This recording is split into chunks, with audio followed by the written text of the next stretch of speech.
Hi, and thank you for attending today to this joint webinar between ourselves at Onfido and our wonderful partners at Interpol. The title of today's presentation is Strategies to Build a Strong Defense Against Fraud, where myself and my colleague Michael will take you through some of the things that we've seen at Onfido, and then we'll hand over to Malik to talk about some of the things that they've been doing at Interpol, and then we'll finish up with some recommendations on how to combat fraud. So without further ado, let me kick things off. So brief introduction.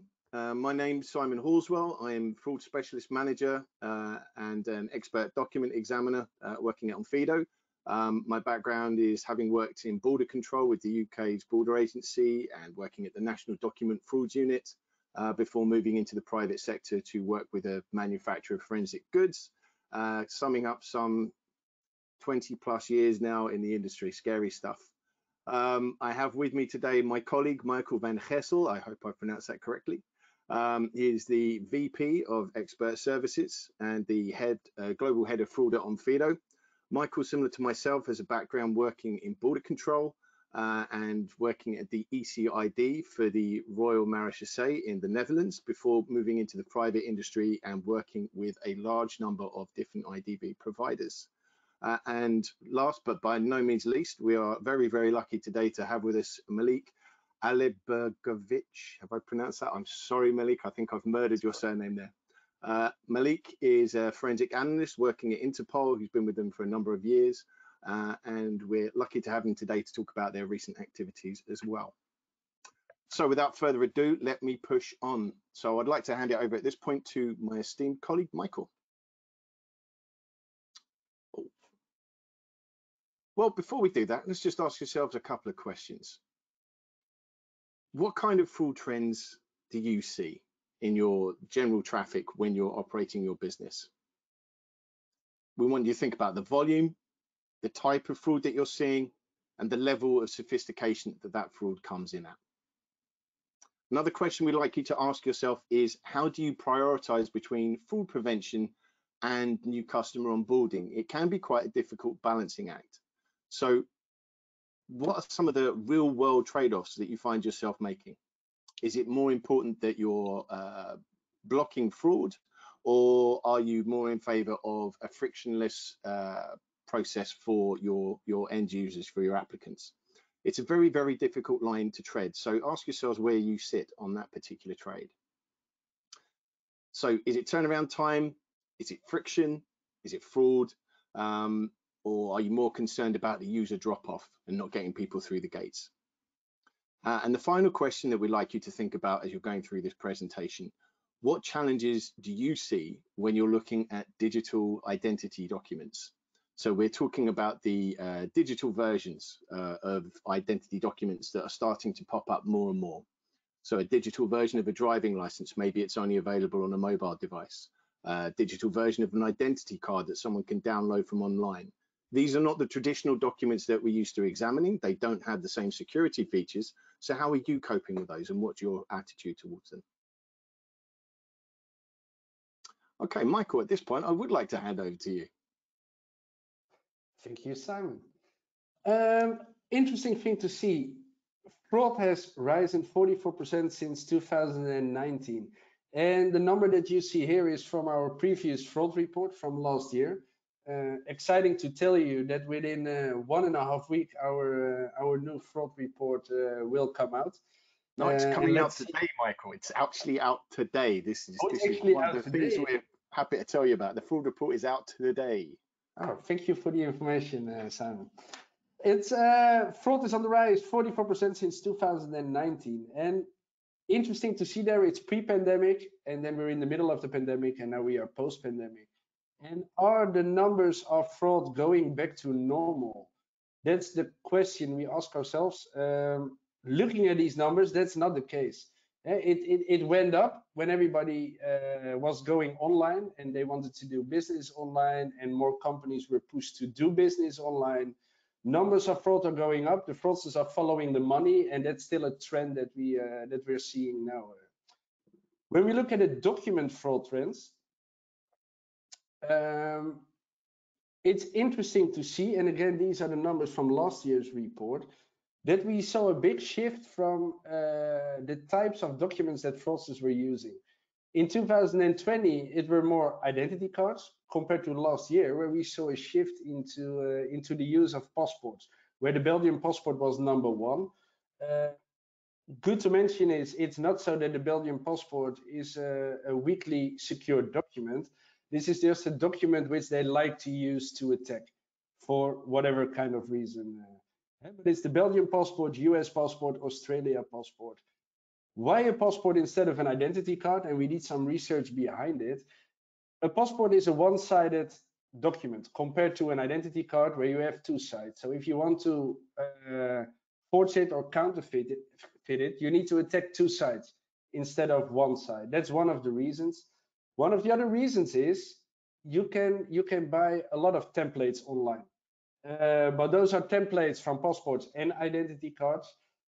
I think one of the main reasons is that the passport is, in the general mind, is seen as a much stronger document compared to an identity card or a driver license. Where you want to obtain for an ID card in some countries, you need to go to the municipality or the issuing authorities, and you need to present a passport to obtain a driver license or an identity card. Also with a passport, you can do the international travel. When you're going through the passport, you see a lot of different stamps and a lot of other information. So it is seen as a way stronger document. But again, that's last year. Going back to this year's fraud report, we already have a small sneak peek.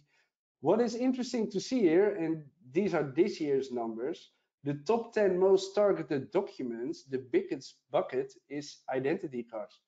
So they're switching back from identity cards or from passports to identity cards again. And why is this switch?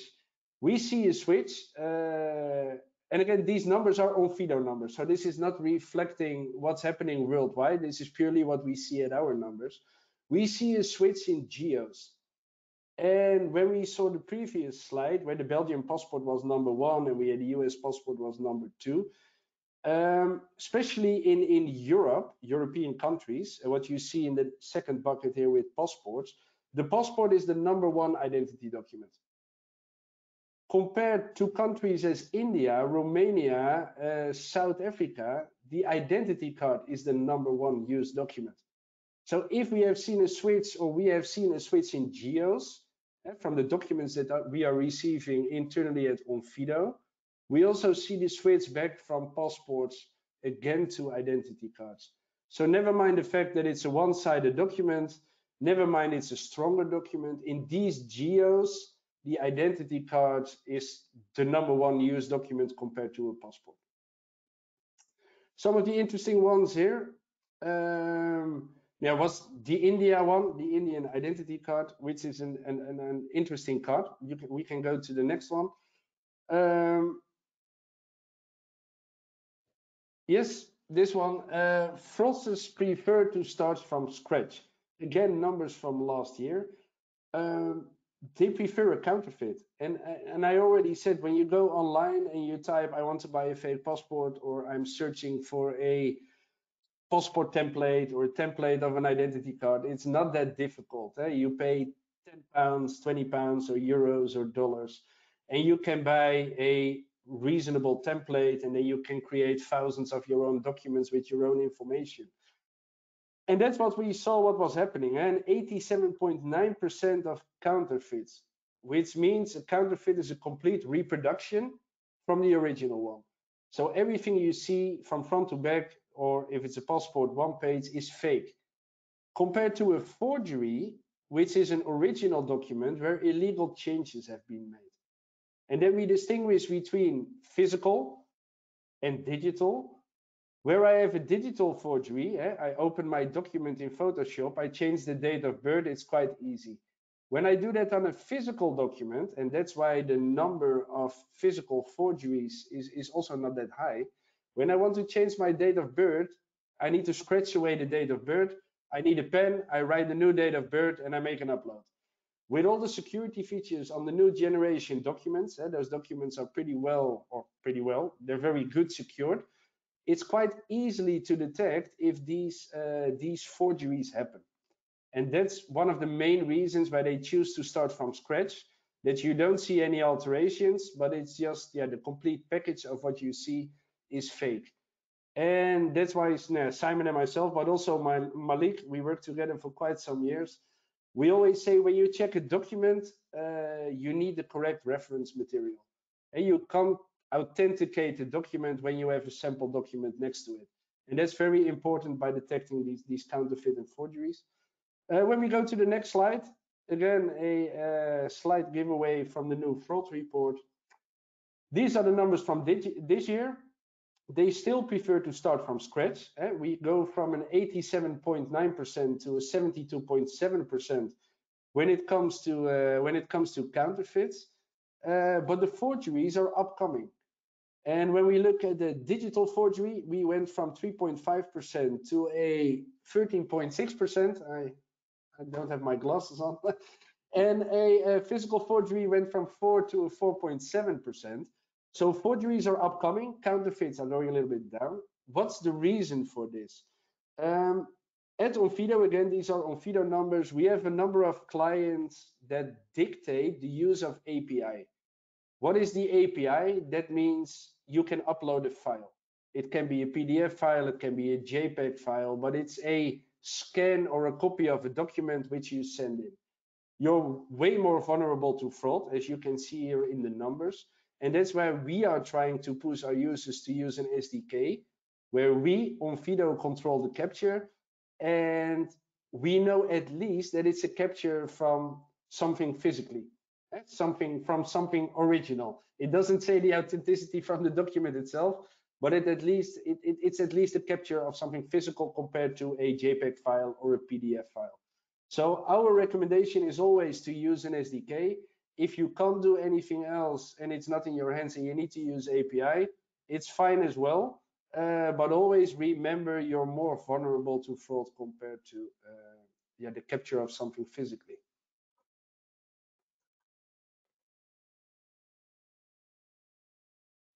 There we go. So this is just a little bit of fun. Talking about counterfeits, I say fun, it's actually probably a little bit alarming. What we decided to do was create some counterfeit documents that had all of our faces on. If you look closely at the photos in each of these documents, you'll see that it's actually the same photos that we've used for the bios at the beginning of this presentation. What you might not realize is that all of these documents are completely digitally rendered. There's nothing physical in here. We don't own physical versions of these documents. I can't physically get hold of any of these counterfeits. These are all completely digitally rendered. So we fabricated these just using software. Now, that should certainly raise a couple of eyebrows, the level to which that we can reproduce documents, and we're just using the technology that's already out there. So what else? Well, talking of high-level sophistication, we thought we'd show you just a couple of examples of the kind of thing that we've been seeing on Onfido over the last year. Now, this is a page from the national passport for the Netherlands, and it gives you 5 different opportunities to recognize the date of birth. So there are 5 areas that we've highlighted here, each of which show the holder's date of birth. This is just a case of observation. You look on the document, you see the same number popping up everywhere. Now, when we look at this, there doesn't really appear to be anything wrong, at least for most of the areas. But if we take a closer look at this document, we can see that that's not always the case. So the point of having this repetition means that if you are a fraudster and you are trying to attack this document, you have so many more levels to climb. You can't simply change it in one place. You need to alter it in a number of places. Now, this was quite a sophisticated forgery. It's a digital forgery, and we have to look very, very closely to see where's my little pointer? We can see the boxing that has taken place just around this last 0. In actual fact, it's a clone of this 0 that's just been ported across. We believe in this case what the fraudster was trying to do was increase their age. I predict probably by about 5 years or something like that, just so they could hit the right threshold to be 18 years old and be classed as an adult and then pass through the system under age verification. So quite a sneaky one. This is another one. We believe this one to be a physical counterfeit, very, very sophisticated. Most of the security features are well represented here, but we've highlighted a few things that we decided were quite valuable detection points for this particular case. We're looking in the machine readable zone for one, a very good area to start. Should have a unique font in there, and the French ID card is no exception to that. In addition to this, when we're talking about these types of security documents, there should be a good color merge between the two colors, and hence we've highlighted that area as well. The final detection point, which I've closed in on a bit, is the personalization process. The French ID card has a very photographic type process. Instead, what we're seeing here is scatter from toner, indicating that this has been personalized in an incorrect way. So very, very high level to be able to pick up on these kind of signals. These are not amateurs. These are very, very professional attempts. There are other things that we can do when we're talking about high level sophistication. If you understand how fraudsters are attacking, one thing that you need to be aware of is repeat attempts. Criminals, whether they be organized crime or whether they be organized fraud rings instead, they are opting for very smart level attacks. It tends to be a volume attempt. They are attacking at scale. Now, when you're doing that, you want to be the most efficient you can. You want to get the most return of investment for the amount of resources and time you put in. This means that quite often we will see the same template document used, sometimes with exactly the same photo, but with varying personal details or with differing document numbers. Sometimes they may use the same document number. In these cases, we would call this a repeat attempt or attribute reuse.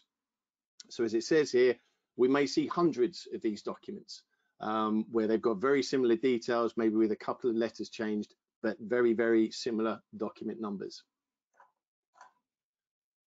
Another way that we can do this as well is by examining the IP address. So this is the digital kind of locator, if you like, that pinpoints where you're transmitting that information from. So we can use this as a particular identifier to see if there is a fraudulent document from this specific IP address, then start to examine the other documents that come from that IP address. And sure enough, as you can see here, this is just one IP address. When we look this up and we start comparing it with other documents, we discover that all of these can be tagged as well as being fraudulent documents. So it can be a very, very useful tool in sifting through the scale of fraud that you're likely to see. So it's just a no-brainer really to start including this as part of your verification techniques. A couple of use cases that we've got that we can attribute to repeat attribute. With our first client, you can see as it explains here, we discovered 17 documents through normal checking where the document number had been found, but it was associated with different identities, so a different name and a different date of birth. Once we then took that document number and then ran it through the system, we were able to uncover very quickly, just as a proof of concept, that we discovered there were a further 17,052 documents that all had exactly the same number. We had sort of discovered these via various means before, but we hadn't grouped them together and linked them in this way. When we then examined that more closely, you can see that basically 3 separate templates were used by the fraudsters in question. So that's 3 different versions of the same document, but all using the same document number. The first template, there were 104 times that it was used. The second template, 71 times. The third template, a further 55 times. So quite an interesting use case that definitely proved the concept was worthwhile. We use this again, client 2, same process again. 95 different fraud rings we discovered by looking at repeat use. We had one IP cluster that had the same basic document template submitted over 300 times, but with slightly different attributes. So there were still some similarities enough for us to pull them together, and they were all from the same IP cluster. And finally, client 3, 60 different fraud rings, 20 fraud rings that had submitted the same document more than 100 times. So very, very compelling evidence of why this is really a fundamental part of any examination process now. It's kind of like a sift at the beginning to do a lot of the heavy lifting.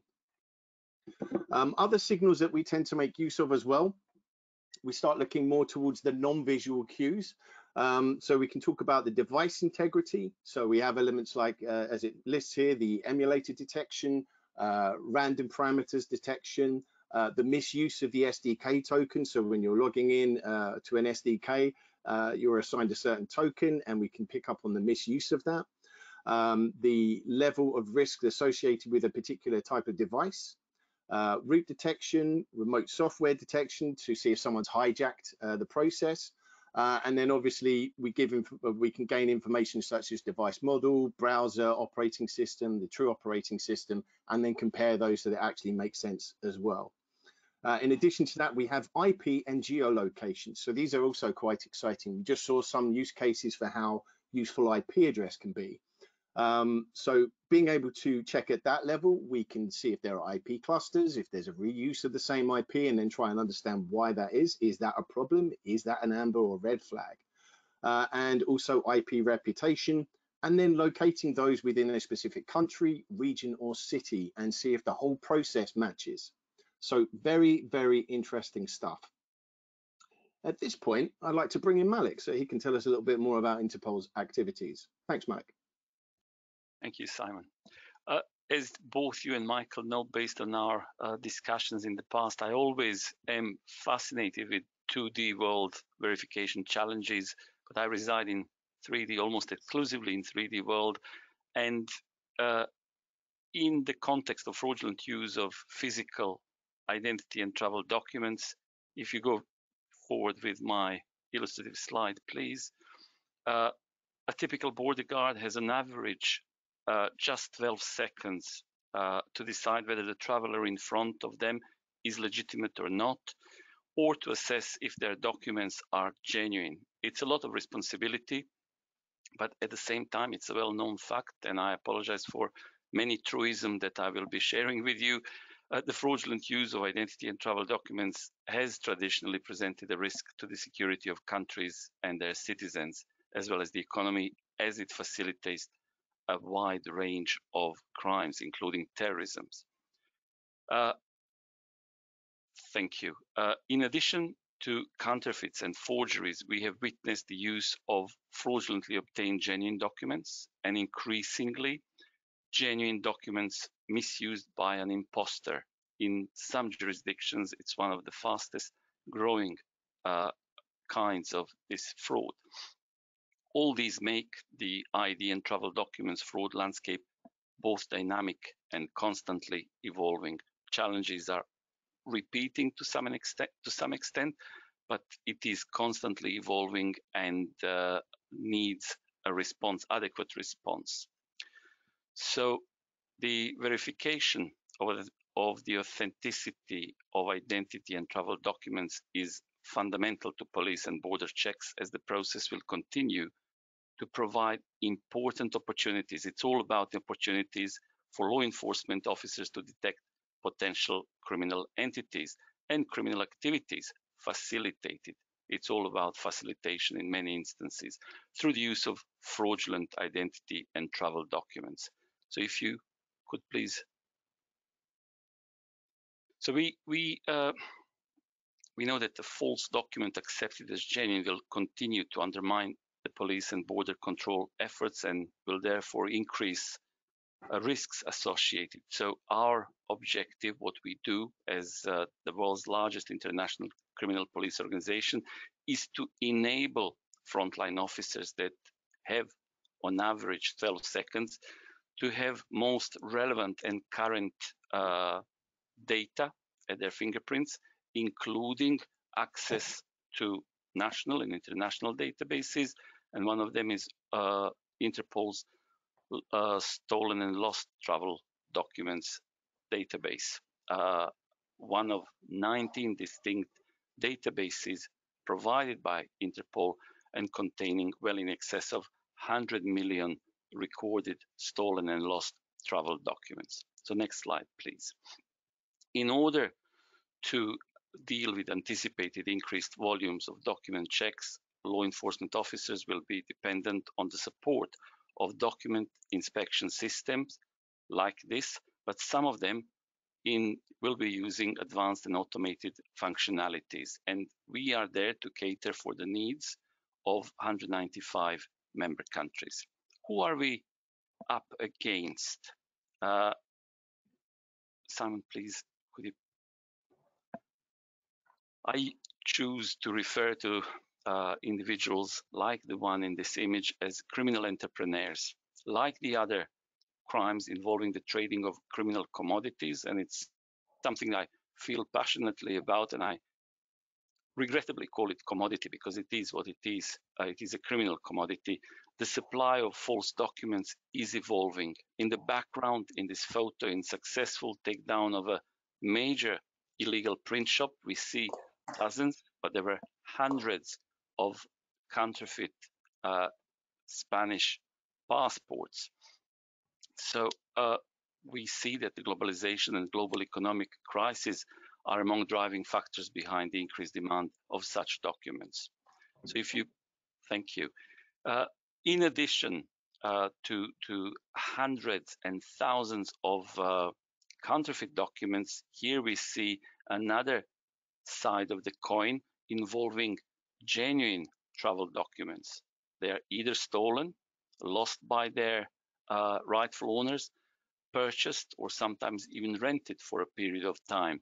And they will act as vehicles for individuals like the one we saw in the previous image to be converted, to be forged into documents that would enable those criminals to hire cars, to open bank accounts, or to move across borders.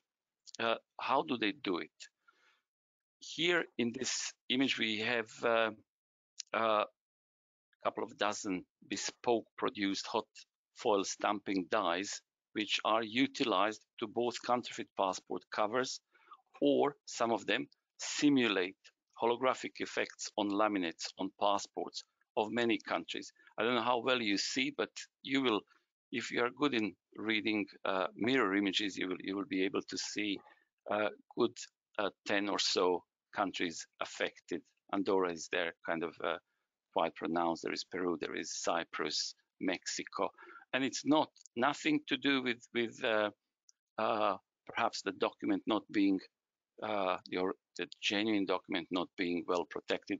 It's just a reflection on globalization and the need for a variety of documents. Again, this is from the same workshop, in fact, and we see dozens of counterfeit entry and exit stamps.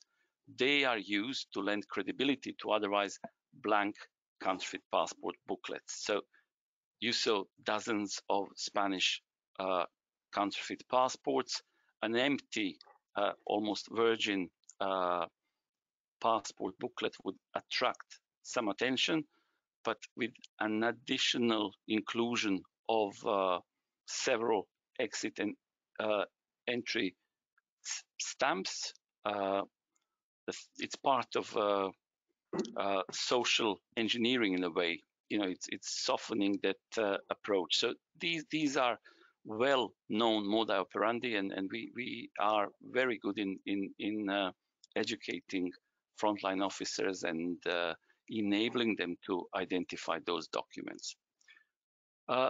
What type of threat?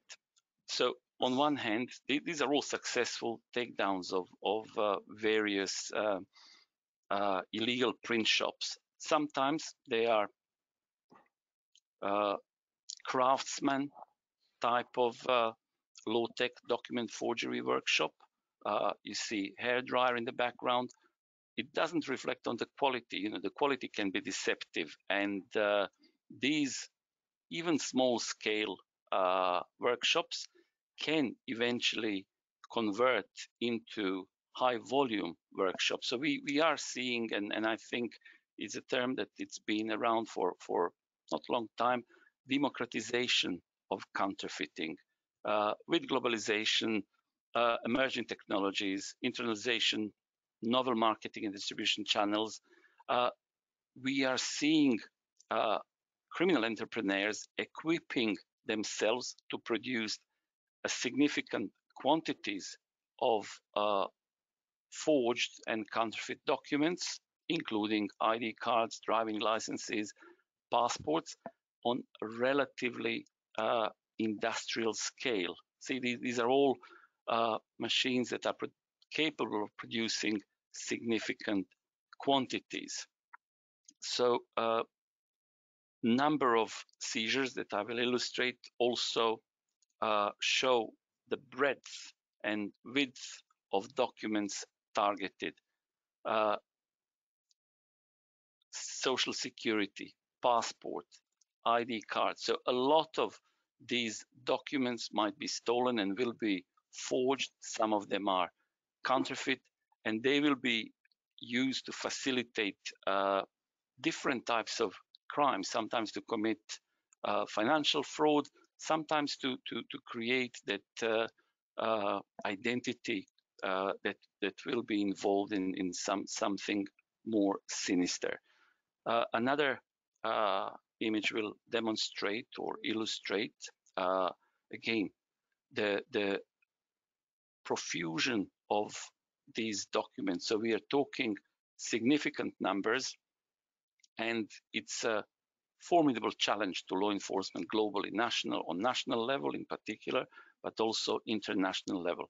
However, it's not a losing battle. There are reasons to be optimistic in terms of addressing these threats.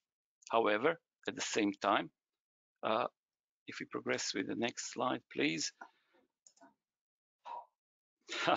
It's something that is of particular concern to us, and it's unscrupulous manufacturing companies that are offering security features, including holograms. It was interruption of some sort, but I think I'll just carry on. So not only holograms, but security ink features, watermark security paper, and these products, again, produced on industrial scale, costing relatively small price to acquire, are enabling those small craftsmen to produce documents of formidable quality with relatively high level of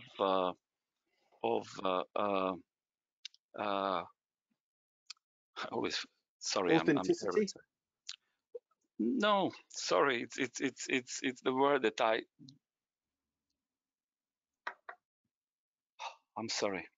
That's okay. They do look incredibly genuine.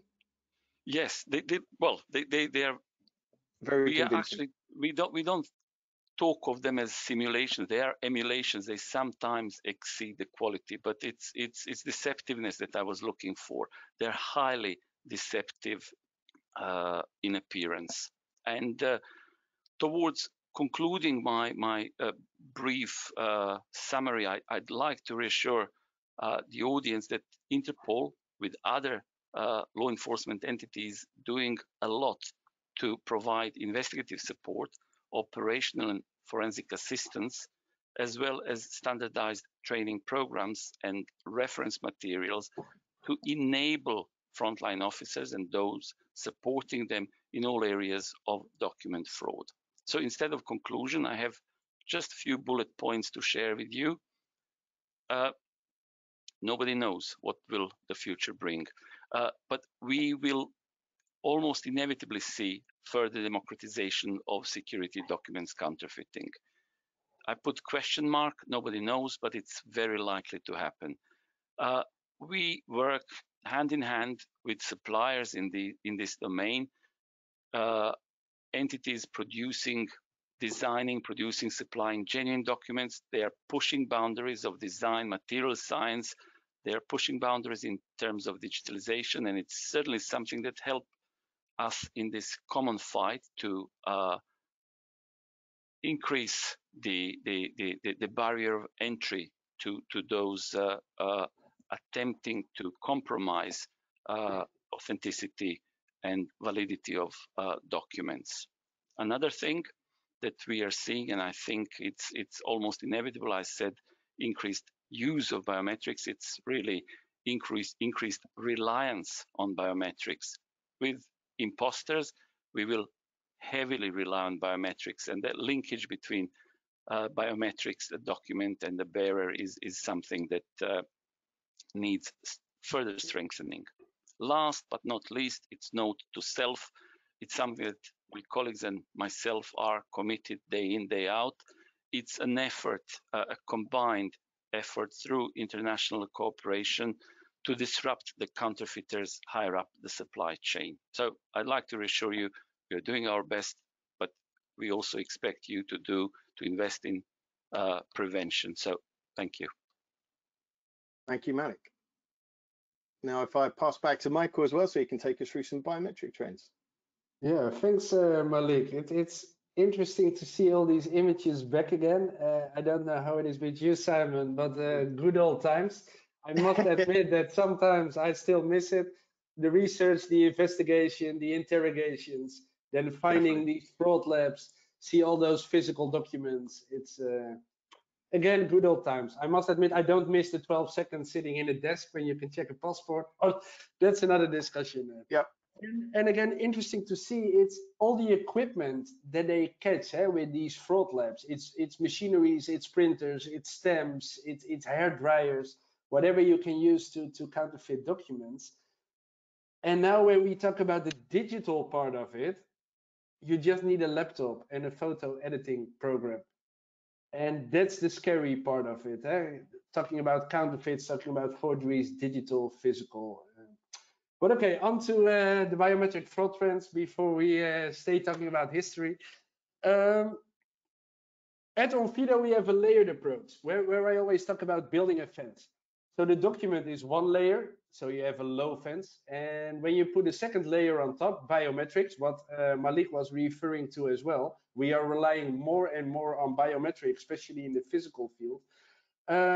With adding this layer on top, we're making the fence higher. And the boundaries are higher for a fraudster to onboard on your platform or to attack your system.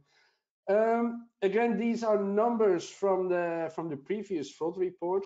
When we use document only, so that one layer, we had about 5.7 to 5.9% fraud rate on your account, which means that 5.9% of your incoming cases is fraudulent. When we combine that with a selfie, a static selfie, so that's a part of biometrics, that's the part you see here in the dark blue, so not liveness, but a static selfie, it brings down the fraud rate from a 5.9 to a 1.53%, just by adding that extra layer. And Simon was also talking about the passive signals, which is again an additional layer. And by adding all those layers on top, the fence or the borders are higher, so it's more difficult, or at least there is a higher boundary for the fraudster to attack your system. That's the static selfie. Looking at video, and I put motion here as well. Motion is one of our latest features. It's also liveness, but it makes it 10x easier for the user to use, but we don't have the exact numbers yet. So looking at video, it brings it down from a 1.53% to a 0.70%. So from 5.9% with document only, adding that extra layer with liveness, it drops down to a 0.17%. So something to think about when you want to make the trade-off about onboarding people, user experience, and catching the bad guys. And what do you want to put in place, and what is your risk appetite? What we see in biometrics is that most of the biometric fraud that we encounter nowadays is unsophisticated. I say here as well, it's for now. When you go online, there is a lot of sophisticated fraud with deepfakes, biometric fraud, with all the special algorithms. It's almost impossible to catch it at this point in time, but it's very time consuming, and it still costs the fraudster a lot of money to have a good deepfake, for example. It's a lot of time, a lot of money. Fraudsters are following the money, so they normally choose, or in many instances choose the road of less resistance, less money, less resistance. Looking at the cases that we do identify, or that we see quite a lot now, is spoofing the identity document. 2D masks is a very popular one, but why not make a photo of a screen? And I sometimes warn people as well, when you have a social media account, you have your new driver license. I told the same thing in previous webinars, and then they make a selfie with their driver license and they say, hey, look at me, I have my new driver license, and it's on Facebook or Twitter.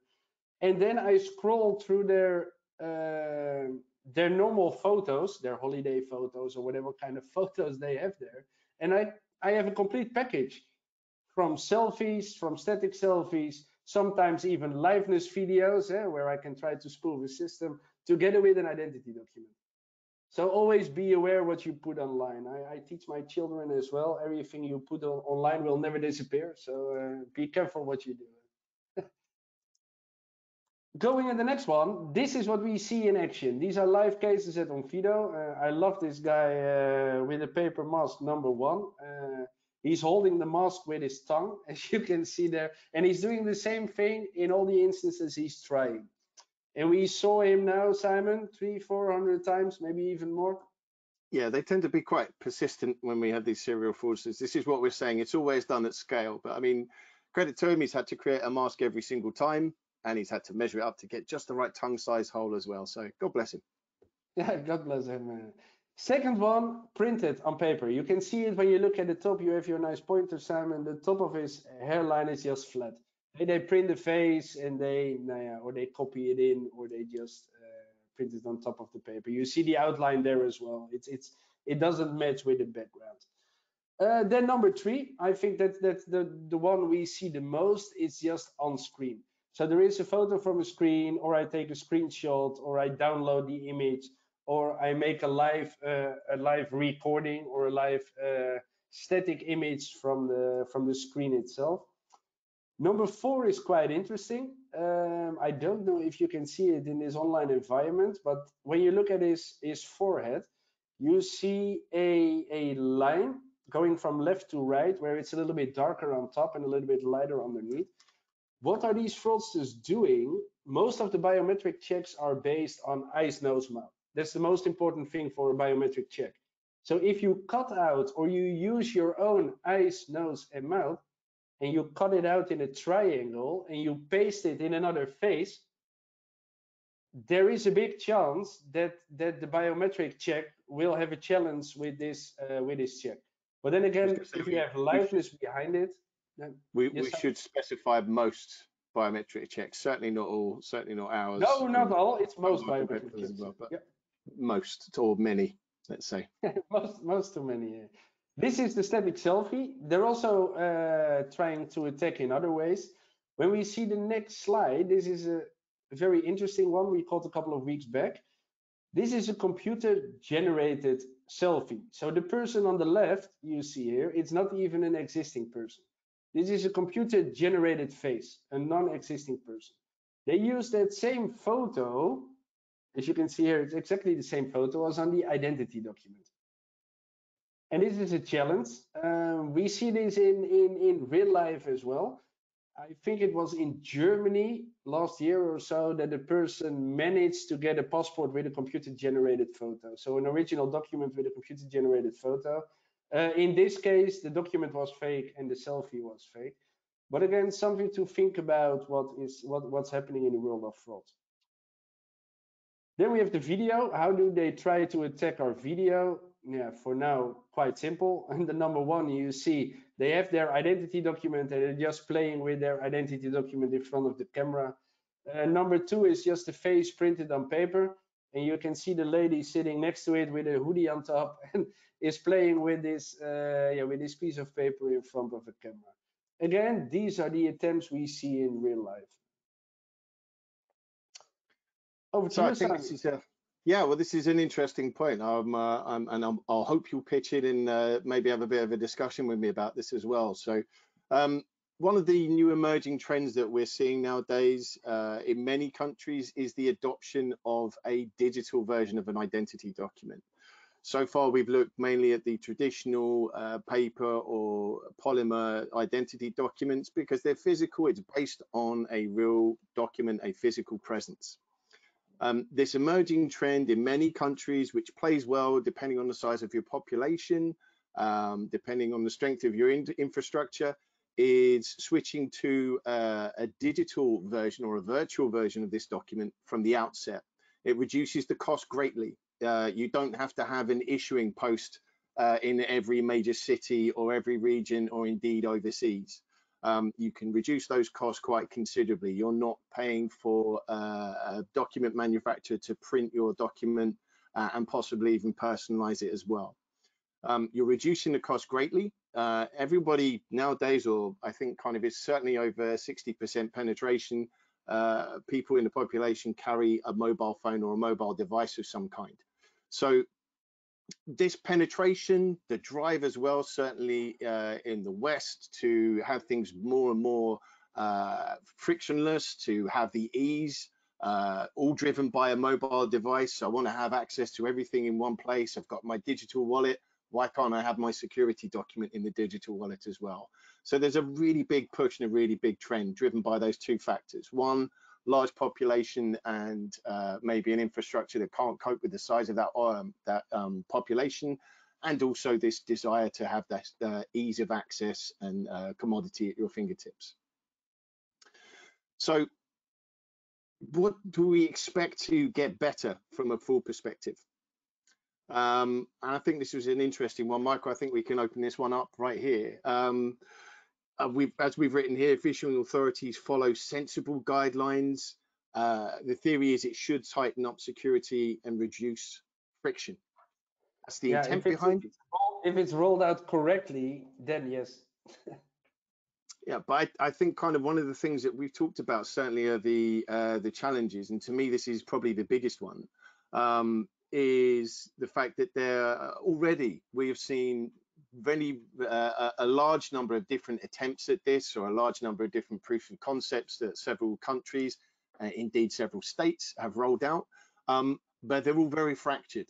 So, for example, in one country you might have a digital version of the driving license, and you may have a digital version of the identity card, but the two systems aren't linked in any way and they aren't interoperable. And this problem, even within one country, certainly represents how difficult this is going to be when we start to spread this out internationally. So we mentioned here international and interdepartmental compatibility.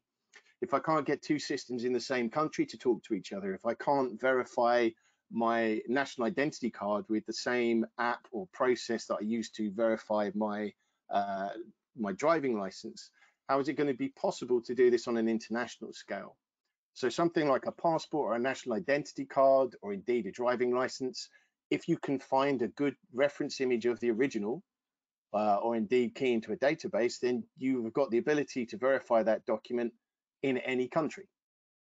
But if we're talking about a digital handoff between two virtual sources, so it has to have the correct receiving software in the same way that you need the correct digital version of the document, it becomes that much more complicated. And I think, Michael, you made a really good point when we were talking about this before. You used the example of passports and the ICAO.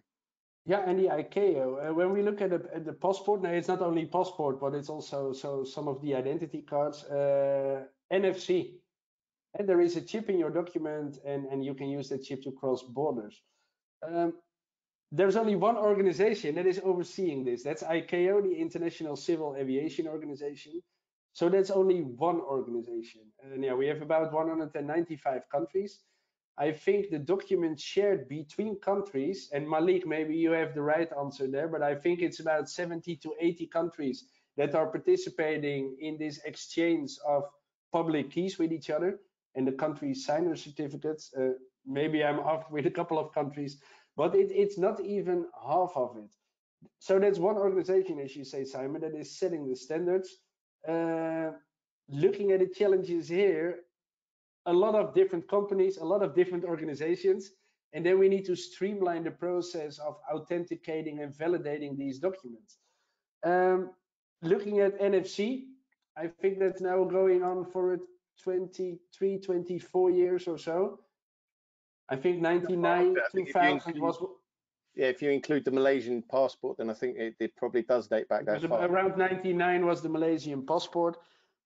So it's not even rolled out correctly, and it already takes them 23, 24 years. And that's exactly the challenge that we expect. Now, is the world ready for it? Are countries ready for it? I would say yes, but it's talking to each other, and especially that interdepartmental compatibility, it needs to get better. It's with the NFC, we want to know, is the information on the chip authentic? That's one question. But is the chip itself authentic? And for that we need different resources, and yeah, we need to work together for that. So it's one organization compared to 300. Yeah, it certainly presents a lot of challenges, as you say. I think kind of just the fact it is so separated currently, and there isn't one overarching view or any particular organization that's kind of overseeing it and laying out guidelines. I mean, it's entirely likely that we might see something like this popping up within the EU, for example, but then that doesn't marry the EU to the United States. It doesn't marry up with what some of the Asian countries are doing, or indeed like the unions that you see in Africa or in the Middle East. So it certainly presents quite a few head scratches right from the outset. It'll be interesting to see how that sort of plays out, but I think that's certainly the biggest challenge. Yeah, I think but then again, if you do it well, then it's all fine. But it needs yeah, to be good from the beginning.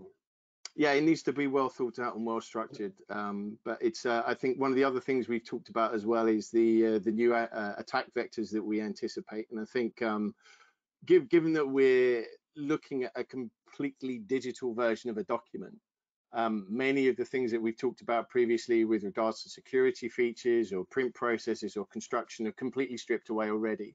And it's one thing to move from a 3D examination to a 2D examination of a physical document. At least some of those factors still come in. We've talked before about how we lose some of the light sources that we would like. We lose some of those filters that we might use, or some of the other elements, maybe with magnification or something like that. But certainly when the document has none of that to begin with, then it becomes far more challenging. So we really are becoming more and more reliant on the digital signatures and the digital certificates that are taking place in whatever handshake that we're going to be talking about when verifying these devices. So I think we've talked about this, which is why we've written it down here, but just the fact that we're likely to see more device spoofing, far more attacks on those non-visual signals or passive signals that we alluded to earlier.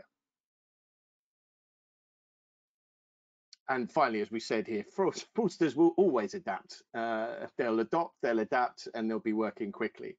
So it's important that any verification system that you look at is doing the same thing. I think we're pretty much finished. I just think we've got recommendations just to sum up. Michael, would you like to go through those? Yeah, of course, no problem. Some of the final recommendations before we close out for today. Implement SDK and use device intelligence. We showed it in the beginning, it's API, so a file upload versus a capture that we can control. One is image quality, which is always the difference there. But it's also that you're more vulnerable to fraudulent attacks if you use API versus an SDK. It's more control from source to finish, access the device information, and higher, more consistent image quality. Simon already showed it, known faces and repeat attempts. Not to say that fraudsters are lazy, but as I mentioned before, they're following the money and they want to put as less as effort in as possible. So if you can reuse information and you change parts of the document, and you can easily attack. So think about features. Using an efficient approach, I think, is probably a better way to describe it. It's getting the maximum return of investment for the effort and resources you put in. So it does make a lot of sense when you think about it. And more of these, as we discover, more and more of these fraudsters are running their enterprises just like a business. When Malik was talking about the fraud entrepreneur, that's exactly what we're dealing with. In some cases, you're finding there's a head of R&D, you're finding that there's a CEO, there's a technical officer. It's very dangerous to underestimate and underplay the way that these organizations go about their business. If we're seeing these trends, it's because they're tried and tested, and they're coming up with the best way to attack a system, or the most successful but from a financial point of view. I think that's the Yeah. good one. And we mentioned the layered approach that we have. So the more layers, the higher the fence, the higher the boundary for the fraudster to get in. And combine document and bio to set higher boundaries. And yeah, Motion is one of the latest releases when it comes to liveness. So video or liveness, but for me, it's the liveness part on top of the static selfies. Again, the more layers, the better you are protected. Definitely. Cool. Well, thank you very much, Michael. And indeed, thank you very much, Malik. Fascinating stuff. I always love seeing the presentations that you guys at Interpol put together. And it's always good to hear about the good work you're doing. So that just remains for me to thank all of you for attending today. Thank you for your time with us, and we hope you've enjoyed this. If you are prepared to stick around, if you still have time, we will be running a brief Q&A session at the end of this as well. So make sure that you put your questions in, and we'll deal with those as soon as we can. Thank you very much.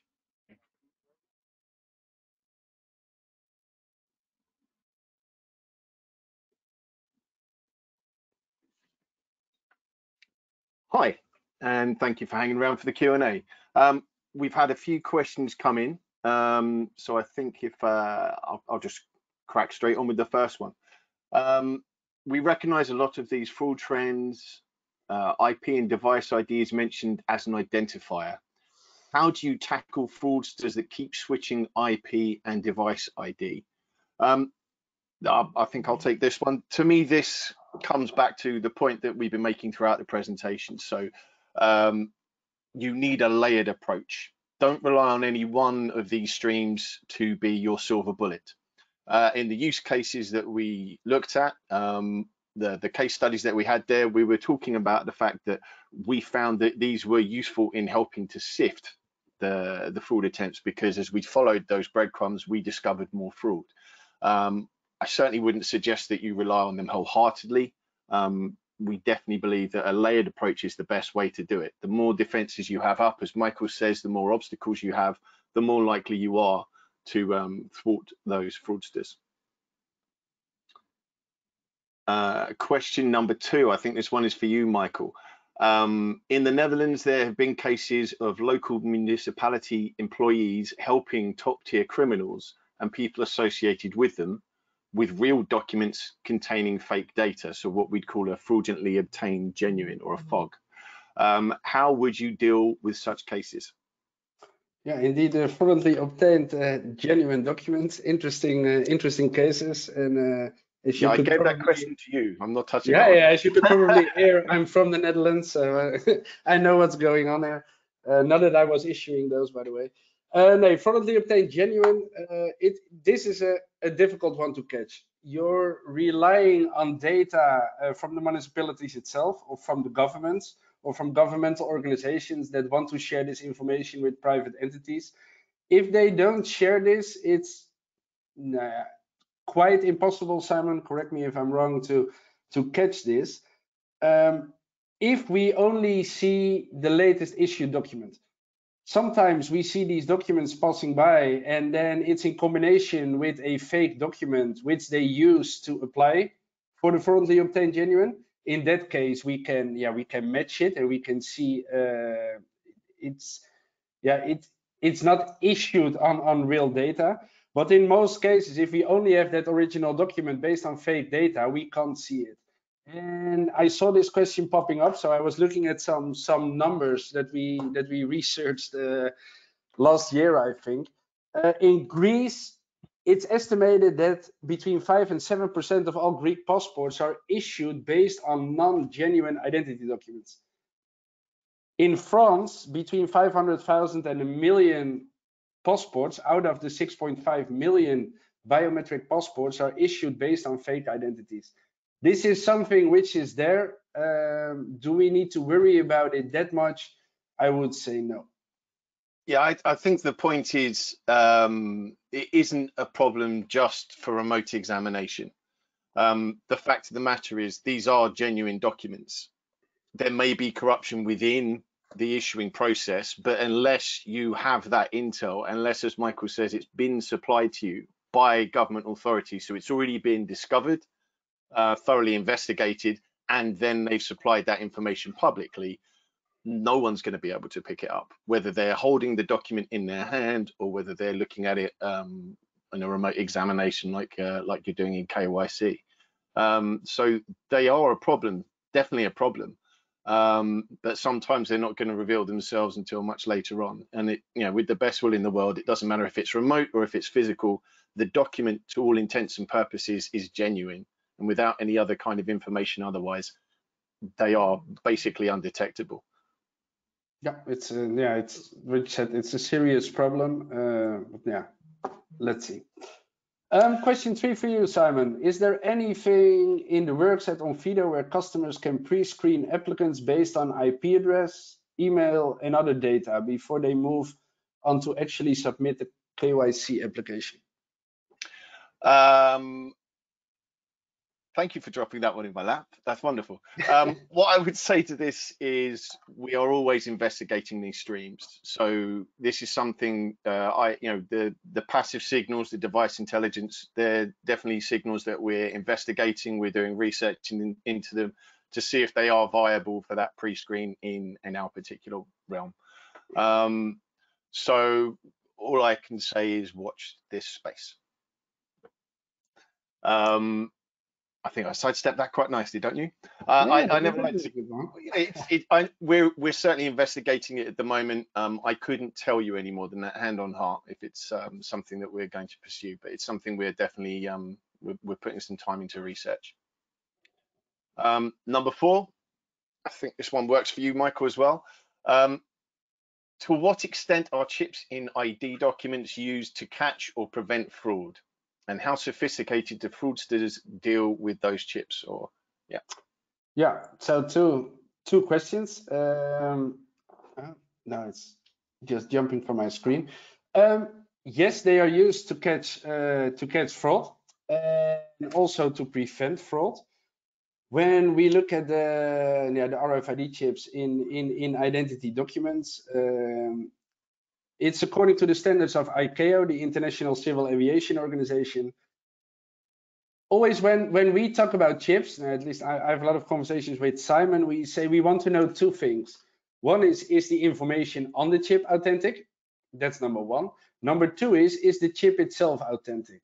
And to do that second check, you need a country signer certificate issued by the government and shared by that government. So it's basically a key which an online key which they are sharing.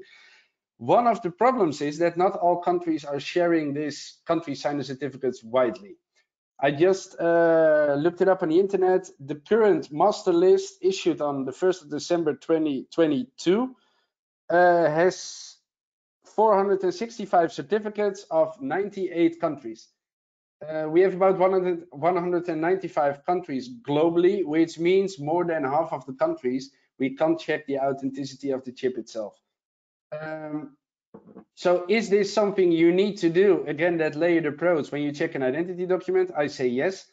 This helps a lot. Is it a silver bullet? No. And why? Because the information is not publicly shared. But we definitely use it. Then was part 2. How sophisticated do fraudsters deal with those chips? That's an interesting one. When I was working at Schiphol Airport many years ago, we saw the first passport with a chip, and the government said it's impossible to hack this, or to forge this, or to counterfeit it. I think it took 3 or 4 months that we had the first case with a hacked chip. Problem now is in this online environment, I don't see what somebody is doing on the other side of their laptop. So if they have a lot of machines and computers attached to each other, reading chips, communicating with public keys, I don't see what they're doing. So it's, again, something you need to do, but it's not 100% secure. I totally agree. It's one of those things where if it comes back as fraudulent, then that's a good signal.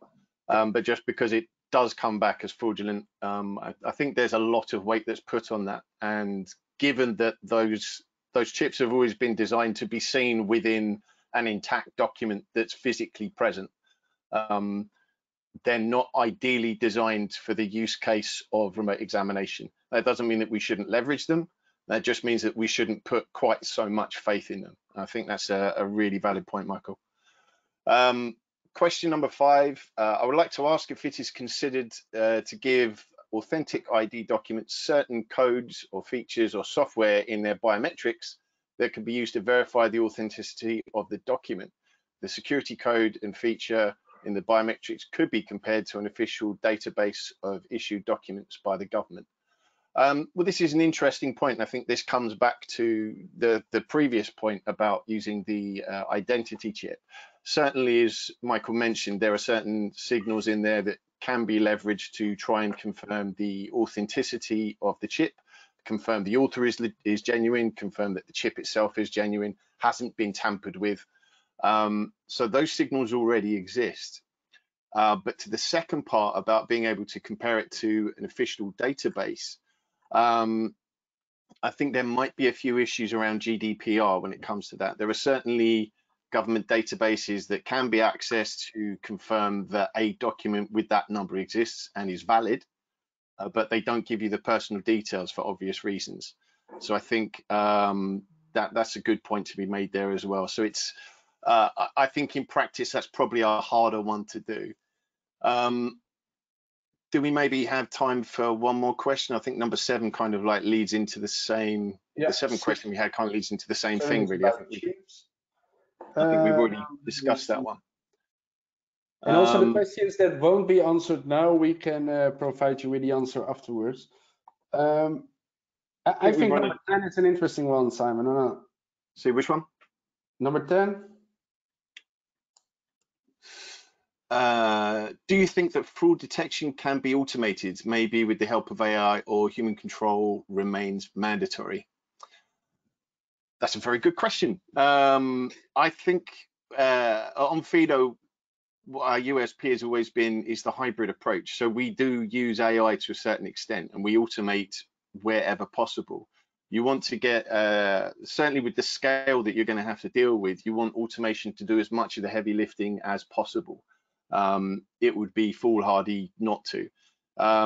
Again, with certain checks, I think we've found through our studies that facial similarity checks, for example, AI can actually perform that much better and much more consistently than the majority of human beings. Not all by any means. We're obviously aware of super recognizers, that 2% of the population that are incredibly gifted with visual memory when it comes to human features. But I think for the most part, it's been proven that facial similarity is better carried out or more consistently carried out by AI if you get your algorithms correct. When it comes to document automation, one of the things that attracted me to Onfido when they approached me was I actually believe that we can with this company. I've seen a lot of improvements over the time that I've been here. And I think it's definitely something that's reachable. It's definitely achievable. I think the human element comes in with the training of the AI and the edge cases. Certainly with any model, you don't have to have a binary result. You can have thresholds that raise amber flags as opposed to red flags. So you can have a clear pass, you can have a clear fail, and you can have these edge cases that are in the threshold. And that maybe is where you introduce the human element. That to me would be a much more efficient or a much more relevant way to use the limited resources that you have with human involvement, certainly for document fraud. But I think for facial similarities, we're probably there. And with the other passive signals, I think we'll continue to investigate and see what yields the best results. It's just come up to 10 past the hour, so I think we've probably run over quite a bit. There are a couple of questions that we've left out here. I think if you reach out to something on statistics on fraudulent driver licenses, yes, we have them. Just scanning the questions quickly, and we will follow up on that. Certainly, for to generate a driver license, the fraud effectiveness. Yeah, the fraud report has been given as a link in the chat. If you haven't already, I would suggest you download that. This year's fraud report, or the 2023 fraud report, as I should give it its proper title, is out now. So do please download it. If you can't see the link in the chat, do come to onfido.com, www.onfido.com, where you should be able to find a link there. but we will try and catch up with the individuals. If you've left your details, we can follow up on the remaining questions, and the recording can be sent out via email after the event as well, as I think we've just been told in the chat. So thank you very, very much for your attendance today. It's been a pleasure to talk to you. I hope you found something useful. So it just remains for me to say goodbye. And for Michael. For Michael, thank you as well for your attendance, especially for the questions at the end. That's always, we like to have these kind of discussions and also brainstorming sessions. So please reach out to us via Onfido, what Simon mentioned. You can find us on LinkedIn as well when you want to have the discussions around these topics as well. Thanks a lot. Thanks.